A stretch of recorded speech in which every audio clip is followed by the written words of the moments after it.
Hello, HGS. I hope you and the people you love are doing well. I'm taking another moment to provide an update about the impact COVID-19 is having on us and the people we help. I watched with interest and pride when Governor Cuomo announced that New York State had gone from having the worst case of COVID to one of the lightest cases in the nation within the past 3 months. In many ways, we've contributed to this success. And the day he announced he was signing off from his daily briefings was a sign to me that New York was on the correct path. His message was clear. A lot has been accomplished, but we must stay the course. That day was June 19th, and while our governor was declaring our collective successes, other states were celebrating their own reopenings. Now it's just 10 days later, and as we watch COVID's path throw one state after another into crisis, our greatest concern is that the virus we fought so hard to eliminate could very well be brought back to us. The data don't lie. It's gotten to the point where our governor is now back on the air and ordering mandatory quarantines for people coming into New York. He made that particular announcement on June 24th, not even 1 week after he declared that New York was finally on the way out of this.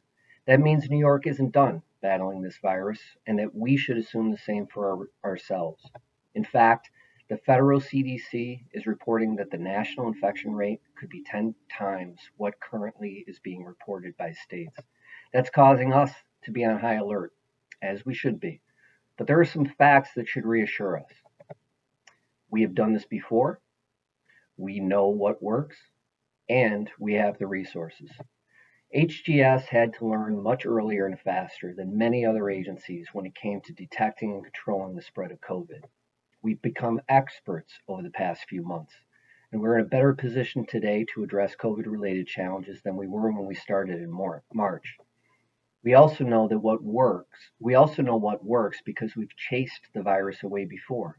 This means we have to continue to wear masks and wear them properly.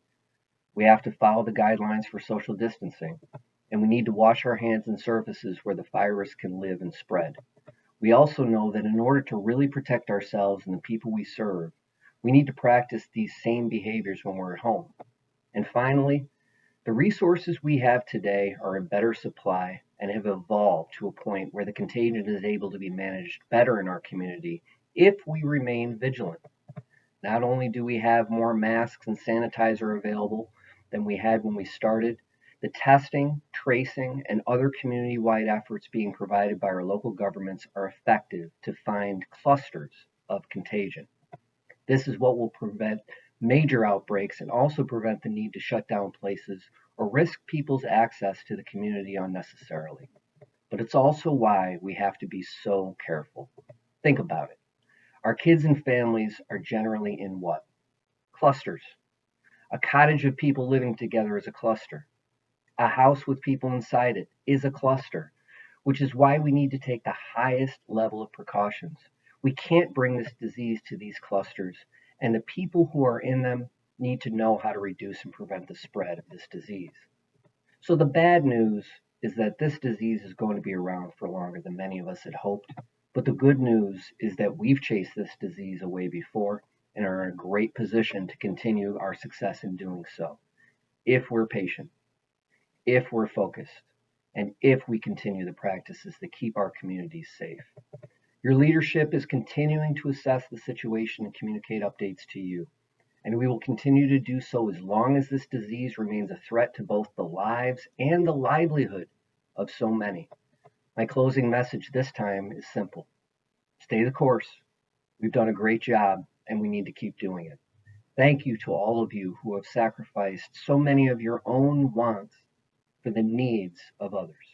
We are HGS Strong, and I am HGS Proud.